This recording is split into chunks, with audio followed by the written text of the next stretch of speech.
வயிற்றை வந்து டேப் பண்ற மாதிரி சுவாசத்தை வந்து நீங்க வந்து வெளியே வேகமா விடக்கூடியதா இருக்கும். இது எப்படி பண்ணலாம்னா இங்க பாருங்க, இந்த பாருங்க சிம்பிளா வந்து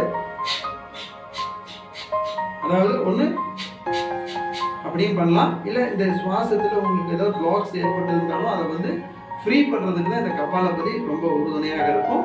இது வந்து இட்ஸ் ப்ரிப்பரேஷன் ஃபார் நாடி சுத்தி. ஓகேங்களா? நாடி சுத்தி அது வந்து ரொம்பவுமே லெகுவா பொறுமையா நிதானமா பண்ணக்கூடியது சுவாச பயிற்சி.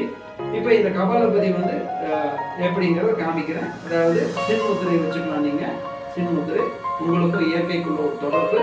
கண்களை மூடிக்கணும், கண்ணை டக்குன்னு திறக்கவே கூடாது, பாமிங் பண்ணிட்டு தான் திறக்கணும். இப்போ நான் என்ன பண்ணேன்னா என்னோட லேசா வாய் வழியாக காற்றை விடுறேன். நான் 2 துவாரத்துலையும் வந்து வேகமா வந்து சுவாசத்தை வெளியே தரணும். உள்ள இருக்கிறதுல வெளியே தான் தள்ளிட்டு இருக்கேன். Releasing all the toxic whatever blocks outside. நல்லா புரிஞ்சுக்கணும். இப்போ பாருங்க,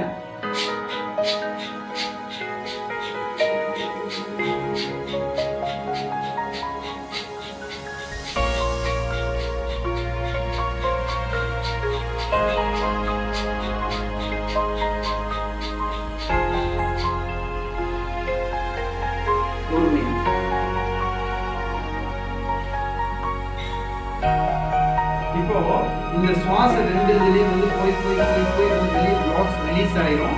இது கபாலபதின்னு சொல்லக்கூடிய டேப்பிங். உங்களோட வந்து ஃபுல்லா வந்து சுவாசத்தை வந்து ட்ராக் வந்து ஃபுல்லாவே கிளென்ஸ் பண்ணி பிளாக்ஸை வந்து ரிலீஸ் பண்ணக்கூடிய. ஓகேங்களா? அடுத்தது வந்து இப்போ நம்ம நாடி சுத்தி பிராணாயாமா பண்ண போறோம். இதுதான் ரொம்ப முக்கியம். சுவாசமானது வந்து 2 துவாரத்திலேயும் வந்து மாறி மாறி ஏற்பட்டு கொண்டே இருக்கும்.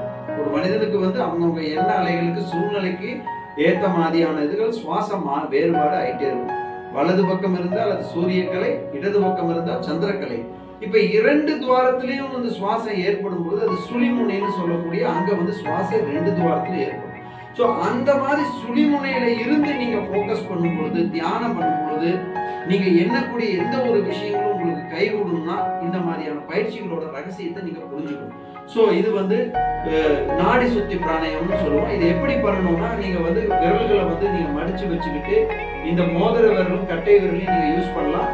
இப்படி இந்த மாதிரி வச்சு நீங்க பண்ணலாம். சுவாச பயிற்சி. மூச்சை இழுத்து விடணும், அதே விட்டதுல இருந்து இழுத்து மறுபடியும் விடணும். இது வந்து இடத்துல வந்து ஃபர்ஸ்ட் சுவாசத்தை அப்படின்னு விட்டுறணும். அதுக்கப்புறம் இடதுலயே இழுக்கணும், அப்புறம் வலதுல விடணும், வலதுலயே இழுக்கணும். எவ்வளவு தூரம் நிதானமாக மயிரிலை போன்று அப்படியே மெதுவாக இழுத்து விடணும். மூக்க அழுத்தம் கொடுக்க கூடாது, ரொம்ப சிரமப்படுத்தக்கூடாது. சுவாசத்தை ரொம்ப வேகமாக விடக்கூடாது. ரொம்ப பொறுமையா நிதானமா. ஏன்னா நம்ம இதுக்கு முன்னாடி பிரஸ்திகா, புத்துணர்ச்சி பயிற்சி, அப்ப கபாலபதி எல்லாம் பண்ணினதுக்கு அப்புறம் நம்ம சுவாசம் சீராக இருக்கும், மனமானது ஒரு ஒடுங்கி இருக்கும்.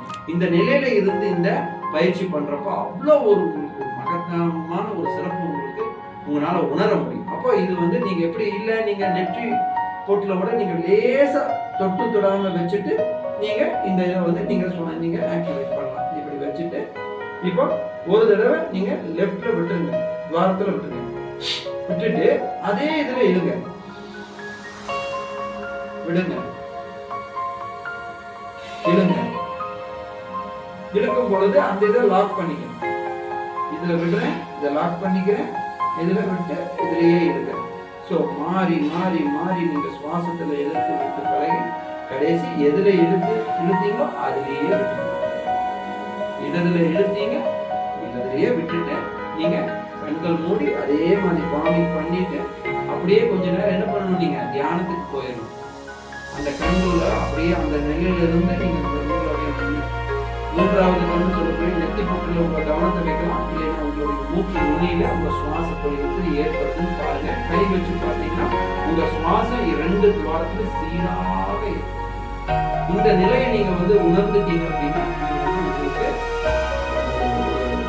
மிகவும் ஒரு ஆற்றல் மிக்க ஒரு சுவாச பயிற்சிக்கு அப்பாற்பட்டு தியான பயிற்சியில நீங்க வந்து ஒருங்கிணைந்து நீங்க உள்முகமாக உங்களுடைய தேடல் எதுவெல்லாம் இருக்குதோ அந்த ஆள் மனதுக்குள்ள நீங்க வந்து உணரக்கூடியதாக இருக்கும்.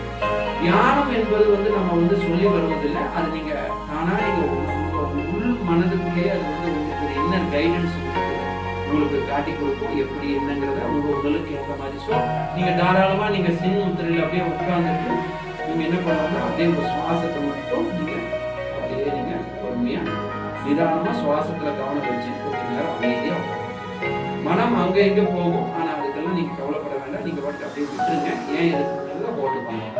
எவ்வளவு தூரம் முடியுதோ நீங்க எவ்வளவு நேரம் வேணா நீங்க இருக்கலாம்.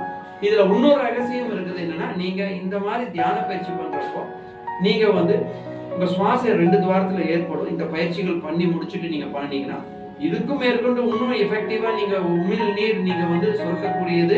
உங்களோட நாக்கை உள்நாக்குல அங்குங்கிறதுல மேல அழுத்தம் கொடுத்து மடிச்சு உள்ள வச்சுக்கணும். அப்போ இப்படி வச்சு நீங்க உட்காந்துட்டீங்கன்னா போதும், நீங்க ஒரு ஸ்டில் இருப்பீங்க. புரியுதா? இதை நீங்க செஞ்சு பார்க்கறப்ப அதோட மகத்துவம் தெரியும். ஸோ எல்லா பயிற்சிகளும் அதோட ரகசியம் எப்படிங்கிறது ஒரு நல்ல ஒரு தெளிவாக ஒரு குருகிட்ட இருந்து நீங்க தெரிஞ்சுக்கக்கூடியதா இருக்கு. என்னதான் நீங்க யூடியூப் பார்த்தாலும் இதை நீங்க ஒரு குருகிட்ட நீங்க கத்துக்கக்கூடியது ரொம்ப பலன் உங்களுக்கு கொடுக்கக்கூடியதாக இருக்கும். இன்றைய நாள் ஒரு இனிய நாளாக இருக்கட்டும். இந்த சுவாச பயிற்சி பத்தி ரொம்ப சிம்பிளா நம்ம சொல்லியிருக்கோம்.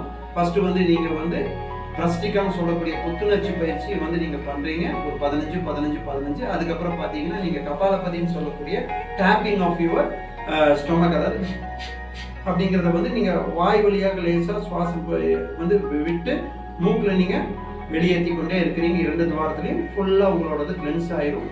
உங்க பேசேஜ் ஏர்ட்ராக்ஸ் நல்லா உங்களுக்கு சீரா இருக்கும். அதுக்கப்புறம் நீங்க நாடி சுத்தி பிராணாயாமம் நீங்க பண்ணிட்டு நீங்க அதை ஒரு 2-3 நிமிடம் பண்ணி பொறுமையா பண்ணிட்டு நீங்க தியானத்தில் ஒரு 5 நிமிடம் 15 நிமிடம் எவ்வளவு நேரம் முடியுதோ உட்காந்து நீங்க பழகலாம். உட்கார்றதுக்கு தான் யோக ஆசனங்கள்லாம் பயிற்சி பண்ணணும். அப்பதான் ஸ்திரமா உட்கார்ந்து பண்றதுக்கு சௌகரியமாக இருக்கும். இருந்த இடத்திலே உட்கார்ந்து கொண்டு உள்ள இருக்கக்கூடிய அத்தனை உறுப்புகளையும் உங்களால டியூன் பண்ணக்கூடிய எல்லா ரகசியங்களும் இருக்கு. மேற்கொண்டு வரக்கூடிய வீடியோல இன்னும் பல ரகசியங்களை பார்த்துக்கலாம். நன்றி.